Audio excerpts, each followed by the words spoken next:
بسم اللہ الرحمن الرحیم۔ السلام علیکم محترم سامعین، سانحہ کربلا انسانی تاریخ کا ایک دل خراش واقعہ ہے جس میں پیغمبر علیہ السلام کے پیروکار اپنے ہی نبی کے نواسے کو بے دردی سے شہید کر کے ان کا سر اقدس نیزے پر سجا دیتے ہیں۔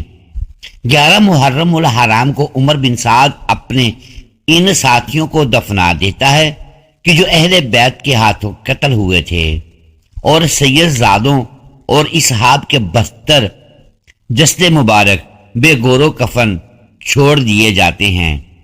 یزیدی لشکر امام عالی مقام اور ان کے 72 ساتھیوں کے سر مبارک آپس میں بانٹ لیتے ہیں، اور اہل بیت کی شہزادیوں کو قیدی بنا کر یہ قافلہ عمر بن سعد اور شمر لعین کی نگرانی میں کوفہ کی جانب سفر شروع کر دیتا ہے۔ ادھر کوفہ کا گورنر عبید اللہ ابن زیاد اسیران کربلا اور شہداء کے سروں کو دیکھنے کے لیے بے تاب بیٹھا ہے، اور پورے کوفہ کو دلہن کی طرح سجا دیا جاتا ہے۔ اسیران کربلا کے قافلے کے حالات یہ ہیں کہ شہداء کے سر نیزوں پر ہیں، اور رسول اللہ صلی اللہ علیہ وآلہ وسلم کی شہزادیوں کو بغیر کجاوے کے اونٹوں پر سوار کیا گیا، جبکہ امام عالی مقام کے لختے جگر شہزادہ امام زین العابدین کے ہاتھ بندھے ہوئے ہیں، اور ان کو پیدل سفر پر مجبور کیا جا رہا ہے۔ اللہ اکبر! حضرت زین العابدین بیماری سے نڈھال ہیں اور تھوڑے سے سفر میں ہی تھک جاتے ہیں اور جگہ جگہ رک کر سانس لیتے ہیں، لیکن شمر ملعون کوڑا مارتا ہے اور چلتے رہنے کا حکم صادر کرتا ہے۔ ادھر دوسری طرف جہاں کربلا میں لاشیں بکھرے پڑے ہیں 13 محرم الحرام کو، وہاں قبیلہ بنو اسد کی عورتیں دریائے فرات سے پانی بھرنے آتی ہیں تو لاشیں دیکھ کر ان کی چیخیں نکل جاتی ہیں، اپنے مردوں کو بلا کر لاتی ہیں اور تمام جسد مبارک کو ایک گھوڑا سوار شخص کی ہدایت کے مطابق دفنا دیا جاتا ہے۔ اسیران کربلا کا قافلہ کوفہ کی جانب رواں ہے۔ یزیدی سپاہیوں نے سستانے کے لیے قافلہ کو راستے میں روکا۔ یہاں تاریخ طبری میں امام طبری اور البدائیہ و نہائیہ میں علامہ ابن کثیر لکھتے ہیں کہ یزیدی فوج شراب میں مست تھی، جس وجہ سے ایک سپاہی عنان بن زید نواسہ رسول کی بیوی حضرت رباب کی طرف بد مستی میں بڑھا تو شیر خدا کی شیر بیٹی حضرت زینب سلام اللہ علیہ نے قریبی کھڑے دوسرے سپاہی کی تلوار کھینچ کر پہلے عنان بن زید کا بڑھتا ہوا ہاتھ کاٹا، پھر اس کی گردن اڑا دی۔ اس واقعے کے بعد کافی دیر تک لشکر میں خاموشی چھائی۔ پھر حضرت زینب بنت محمد رضی اللہ تعالی عنہ نے وہاں پر اہل بیت کی عظمت کے بارے میں خطبہ ارشاد فرمایا۔ امام طبری روایت کرتے ہیں کہ ابن سعد نے خولی کے ہاتھ امام عالی مقام کا سر اقدس ابن زیاد کے دربار بھیجا۔ خولی جب کوفہ پہنچا تو رات کا وقت تھا، اس لیے وہ سر مبارک کو اپنے گھر لے گیا اور ایک برتن میں ڈھانپ دیا۔ سر مبارک کو دیکھ کر اس کی بیوی سخت ناراض ہوئی کہ یہ تم نے کیا ظلم کر دیا۔ وہ بیان کرتی ہیں کہ خدا کی قسم میں نے دیکھا کہ ایک نور برابر آسمان سے اس برتن تک ستون کی مانند چمک رہا ہے، اور میں نے سفید پرندے دیکھے جو برتن کے ارد گرد منڈلا رہے تھے۔ چنانچہ 12 محرم الحرام کو اسیران کربلا اور نواسہ رسول صلی اللہ علیہ وآلہ وسلم کے سر مبارک کو ابن زیاد کے دربار میں پیش کیا گیا۔ شیر خدا کی شیر بیٹی حضرت زینب اور ابن زیاد کے درمیان سخت گفتگو ہوئی۔ کوفہ کا درندہ صفت خون خوار حاکم عبداللہ ابن زیاد، جس کی تلوار سے خون ٹپک رہا تھا، جو فرزند رسول امام حسین علیہ السلام اور ان کے ایوان نو انصار کا خون بہا کر مست و مغرور اور کامیابی کے نشہ میں بالکل چور ہے، اس کے مقابلے میں حضرت امام زین العابدین ایسا بے باک اور سخت لب و لہجہ اختیار کرتے ہیں کہ ابن زیاد آپ کے قتل کا حکم جاری کر دیتا ہے۔ چنانچہ اگر جناب زینب سلام اللہ علیہ ڈھال کے مانند آپ کے سامنے آ کر یہ نہ کہتی کہ میں اپنے جیتے جی ایسا ہرگز نہ ہونے دوں گی، اور ایک عورت کے قتل کا مسئلہ درپیش نہ آتا، نیز یہ کہ قیدی کے طور پر دربار شام میں حاضر کرنا مقصود نہ ہوتا، تو عجب نہیں ابن زیاد امام زین العابدین کے پاک خون سے بھی اپنے ہاتھ رنگین کر لیتا۔ ابن زیاد نے شہداء کے سروں اور کربلا کے اس قیدی قافلے کو شمر العین اور طارق کی قیادت میں یزید کے دربار شام کی طرف روانہ کر دیا۔ شیخ خوارزمی اور ابن عاصم لکھتے ہیں جب قافلہ کوفہ سے شام کی طرف روانہ ہوا تو اہل بیت سے ایسے ہی سلوک کیا گیا جس طرح جنگ میں جیتے ہوئے قیدیوں سے کیا جاتا ہے۔ اللہ اکبر!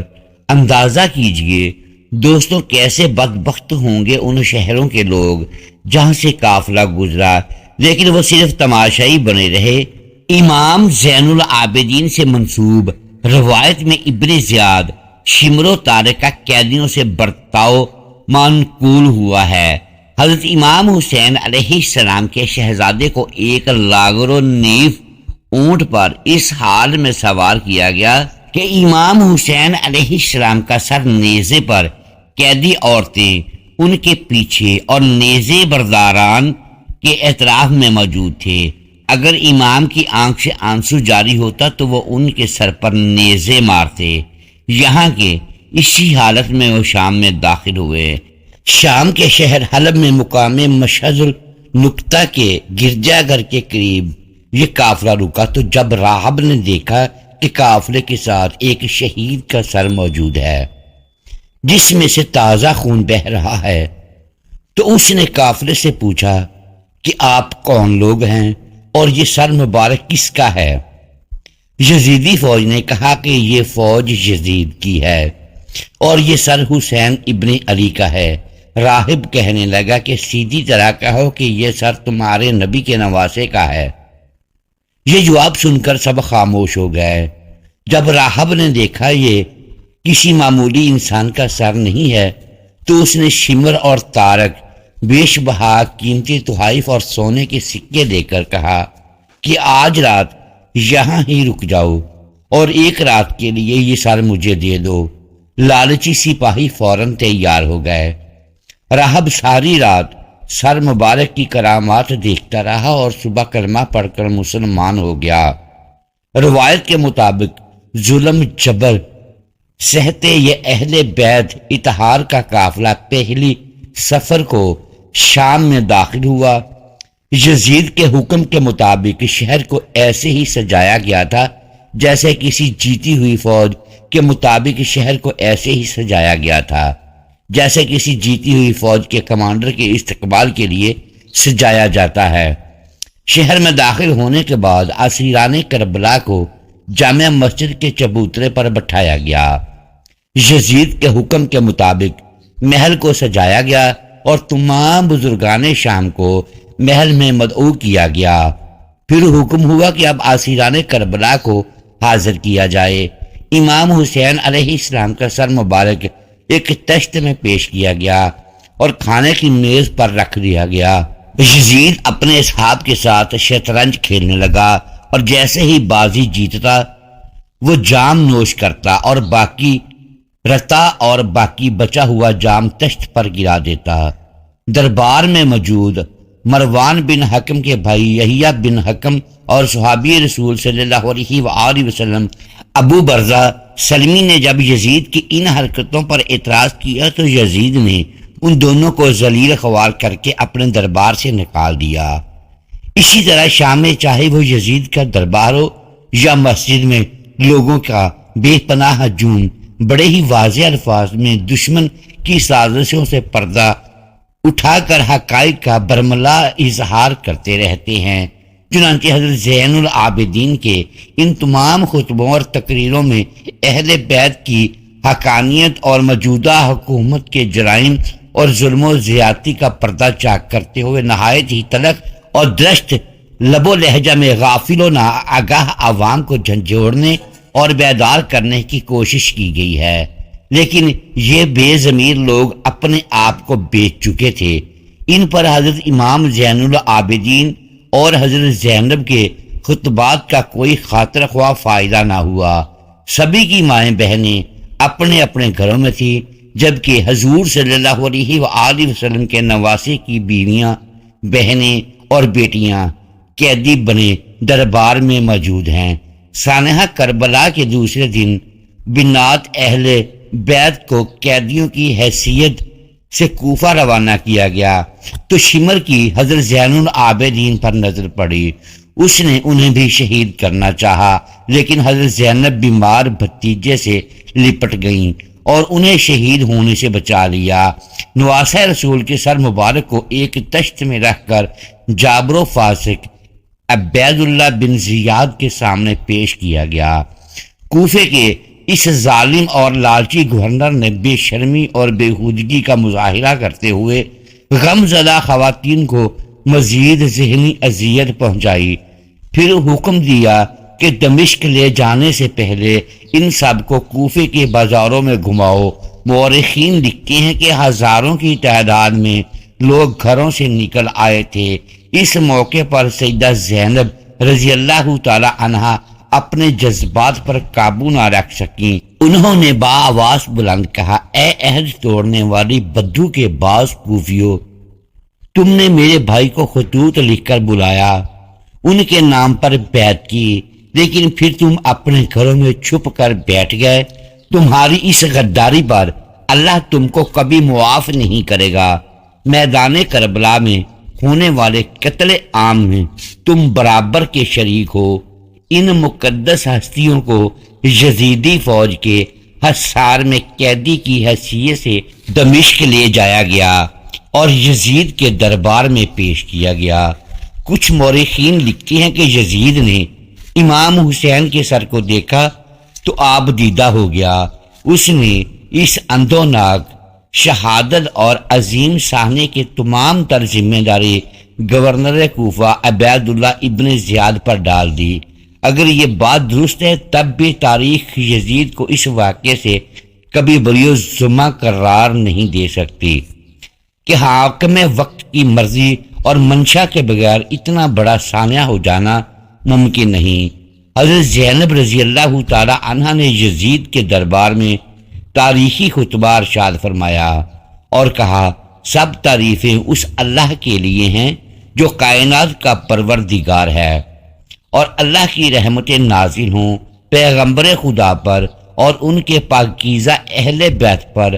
اما بعد، بالآخر ان لوگوں کا انجام برا ہے جنہوں نے اپنے دامن حیات کو برائیوں کی سیاہی سے داغدار کر کے اپنے اللہ کی آیت کی تکذیب کی اور آیت پروردگار کا مذاق اڑایا۔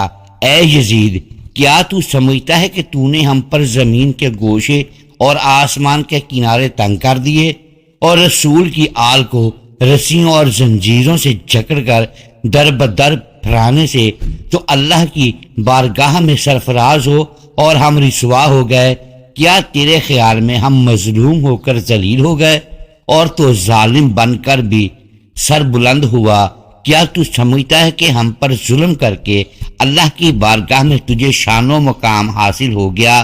آج تو اپنی ظاہری فتح کی خوشی میں سرمست ہے، مسرت و شادمانی سے سرشار ہو کر اپنے غالب ہونے پر اترا رہا ہے اور خلافت کے ہمارے مسلمہ حق کو غصب کر کے خوشی و سرور کا جشن منانے میں مشغول ہے۔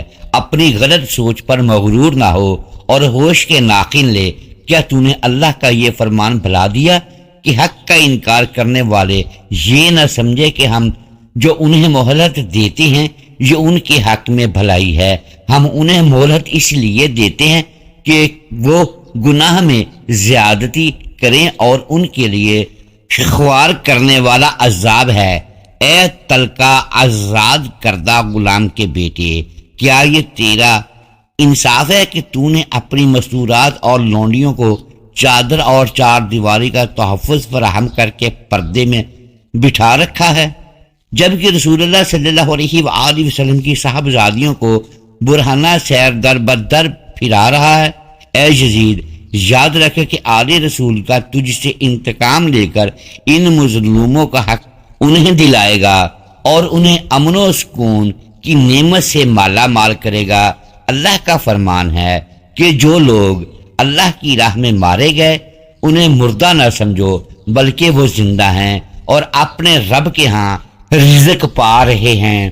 افسوس تو اس بات کا ہے کہ شیطان کے ہمنوا اور بدنام لوگوں نے رحمان کے سپاہیوں اور پاک باز لوگوں کو تہ تیگ کر ڈالا، اور ابھی تک اس شیطانی ٹولے کے ہاتھوں سے ہمارے پاک خون کے قطرے ٹپک رہے ہیں۔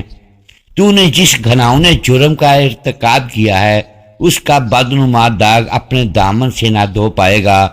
اب تیری حکومت کے گنتی کے چند دن رہ گئے ہیں، تیرے سب ساتھی تیرا ساتھ چھوڑ جائیں گے، تیرے پاس اس دن کی حسرت و پریشانی کے سوا کچھ بھی نہیں بچے گا۔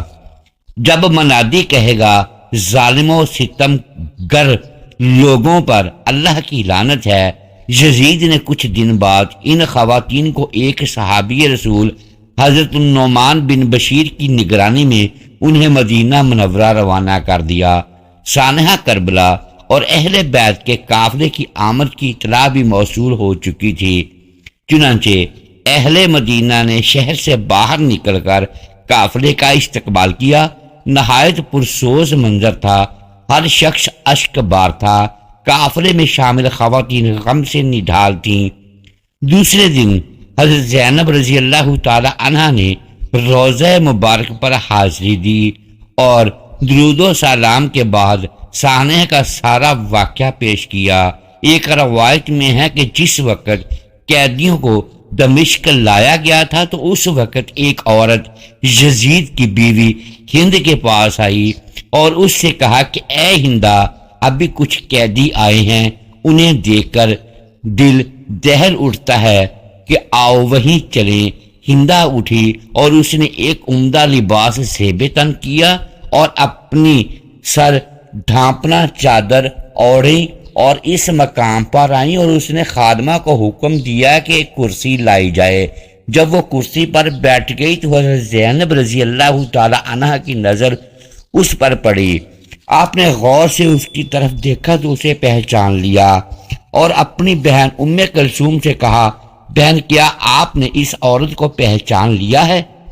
حضرت ام کلثوم رضی اللہ تعالی عنہ نے جواب دیا کہ نہیں، میں نے تو اسے نہیں پہچانا۔ حضرت زینب رضی اللہ تعالی عنہ نے فرمایا، یہ ہماری کنیز ہند بنت عبداللہ ہے جو ہمارے گھر میں کام کاج کرتی تھی۔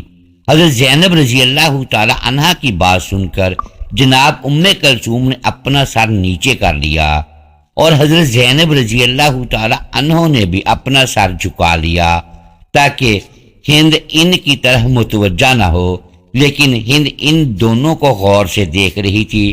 اس نے آگے بڑھ کر پوچھا، آپ نے آپس میں کیا گفتگو کی کہ جس کے بعد پر اسرار طور پر اور خاص انداز میں اپنا سر جھکا لیا؟ کیا کوئی خاص بات ہے؟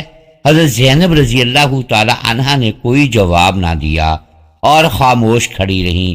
ہند نے پھر پوچھا، اے مستورات، آپ کس علاقے سے ہیں؟ اب حضرت زینب رضی اللہ تعالی عنہ خاموش نہ رہ سکیں اور فرمایا، ہم مدینے کے رہنے والے ہیں۔ ہند نے مدینہ منورہ کا نام سنا تو اپنی کرسی چھوڑ دی اور احترام سے کھڑی ہو گئی اور پوچھنے لگی، بہن کیا آپ مدینے والوں کو جانتی ہیں؟ حضرت زینب رضی اللہ تعالی عنہ نے فرمایا، تم کن مدینے والوں کے بارے میں دریافت کرنا چاہتی ہو؟ ہند نے کہا، میں حضرت علی رضی اللہ تعالی عنہ کے گھرانے کے متعلق پوچھنا چاہتی ہوں۔ حضرت علی رضی اللہ تعالی عنہ کے گھرانے کا نام لے کر ہند کی آنکھوں سے محبت کے آنسو جاری ہو گئے اور کہنے لگی، میں اس گھرانے کی خادمہ تھی اور وہاں کام کیا کرتی تھی، مجھے اس گھرانے سے بہت محبت ہے۔ حضرت زینب رضی اللہ تعالی عنہ نے پوچھا، تم اس گھرانے کے کن کن افراد کو جانتی ہو اور کن کے متعلق دریافت کرنا چاہتی ہو؟ ہند نے کہا میں حضرت علی رضی اللہ تعالی عنہ کی اولاد کا حال معلوم کرنا چاہتی ہوں۔ حضرت حسین اور اولاد حسین اور علی کی پاک باز لڑکیوں کا حال معلوم کرنا چاہتی ہوں۔ خاص طور پر میں اپنی آقا زادیوں زینب و ام کلثوم کی خیریت دریافت کرنا چاہتی ہوں، اور اسی طرح فاطمہ تو زہرا کی دوسری اولاد کے متعلق معلوم کرنا چاہتی ہوں۔